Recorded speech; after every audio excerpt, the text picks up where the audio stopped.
کہ آپ سب خیریت سے ہوں گے۔ جیسا کہ آپ نے ہماری پچھلی ویڈیو میں دیکھا تھا کہ ہم نے سبق آسمانی کتابوں پر ایمان کی پڑھائی کی تھی۔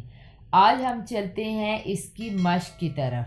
اس کی مشق ہے ہماری کتاب پہ صفحہ نمبر 17 اور 18، جس میں سے ہمارا پہلا سوال ہے درست بیان پر ٹک کا نشان لگا۔ اگر آپ نے ہماری پہلی ویڈیو ریڈنگ والی دیکھی ہے تو آپ یہ ایکسرسائز بہت آسانی سے حل کر سکیں گے، اور اگر آپ نے نہیں دیکھی تو اس کا لنک ڈسکرپشن میں گیون ہے، آپ پہلے وہ ویڈیو دیکھیں اور پھر آپ ایکسرسائز کی طرف آئیں۔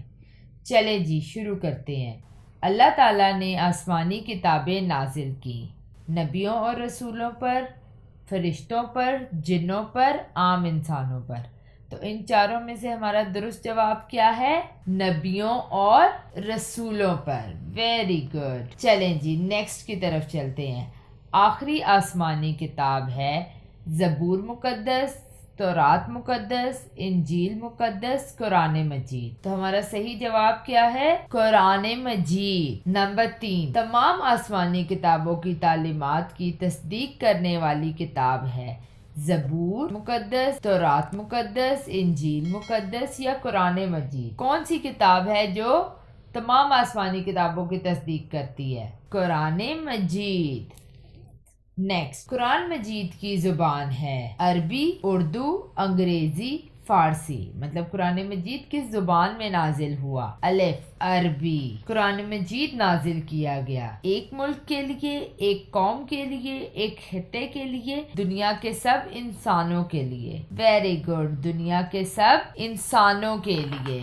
چلے جی اب یہ نیکسٹ ہمارے پاس آ گئے ہیں کالم الف کو کالم بے سے ملائیے۔ یہاں پہ ایک طرف ہمارے پاس چاروں آسمانی کتابوں کے نام دیے گئے ہیں اور دوسری طرف ہمارے پاس دیے گئے ہیں نبیوں اور رسولوں کے نام جن پر یہ کتابیں نازل ہوئی تھی۔ تو سب سے پہلے ہے تورات مقدس۔ تورات مقدس کس پر نازل ہوئی تھی؟ حضرت موسیٰ علیہ السلام پہ۔ زبور مقدس کس پر نازل ہوئی تھی؟ حضرت داؤد علیہ السلام پہ۔ انجیل مقدس کس پر نازل ہوئی تھی؟ حضرت عیسیٰ علیہ السلام پہ۔ لاسٹ قرآن مجید، آخری آسمانی کتاب کس پر نازل ہوئی تھی؟ ہمارے آخری نبی حضرت محمد رسول اللہ خاتم النبیین صلی اللہ علیہ وآلہ وسلم پر نازل ہوئی۔ چلے جی اب ہم چلتے ہیں سوالات کے جوابات کی طرف۔ سب سے پہلے ہے ہمارے پاس مختصر جوابات ہمارے پاس 4 دیے گئے ہیں، جس میں سے پہلا سوال ہے آسمانی کتابوں سے کیا مراد ہے؟ اللہ تعالیٰ نے انسانوں کی ہدایت اور رہنمائی کے لیے جو کتابیں نازل کی ان کو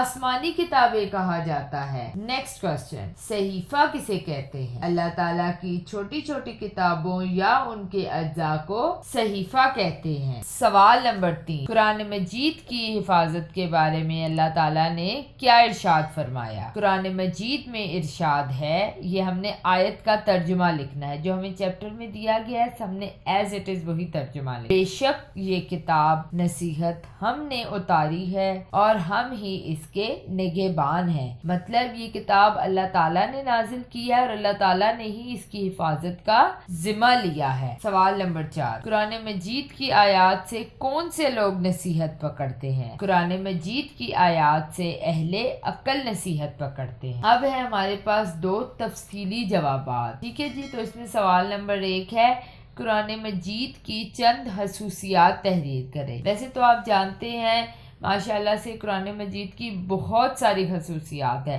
ہم نے کچھ خصوصیات یہاں بیان کرنی ہے تو ہم نے ان کو 3 پوائنٹس میں لکھ لیا ہے۔ سب سے پہلی اور بہت بڑی خصوصیت کیا ہے کہ یہ کتاب ہمارے پیارے نبی حضرت محمد صلی اللہ علیہ وآلہ وسلم پر نازل ہوئی۔ نمبر 2، اس کتاب کا ذمہ خود اللہ تعالیٰ نے لیا ہے، مطلب اللہ تعالیٰ اس کی حفاظت کر رہے ہیں۔ نمبر 3، یہ کتاب قیامت تک آنے والے انسانوں کے لیے ہدایت کا سرچشمہ ہے، مطلب اس کا جب ذمہ اللہ تعالیٰ نے لے لیا ہے تو پھر اس میں کوئی بھی رد و بدل نہیں ہو سکتی، یہ قیامت تک آنے والے ہر انسان کے لیے ہدایت کا سرچشمہ ہے۔ نیکسٹ کوسچن، قرآن مجید کی تعلیمات پر عمل کرنا کیوں ضروری ہے۔ قرآن مجید کی تعلیمات پر عمل کرنے سے زندگی میں سکون آ جاتا ہے، کیونکہ یہ ایک مکمل اور جامع کتاب ہے۔ یہ زندگی کے ہر شعبے میں رہنمائی فراہم کرتی ہے۔ اس کی تعلیمات پر عمل کرنے سے ہی انسانوں کی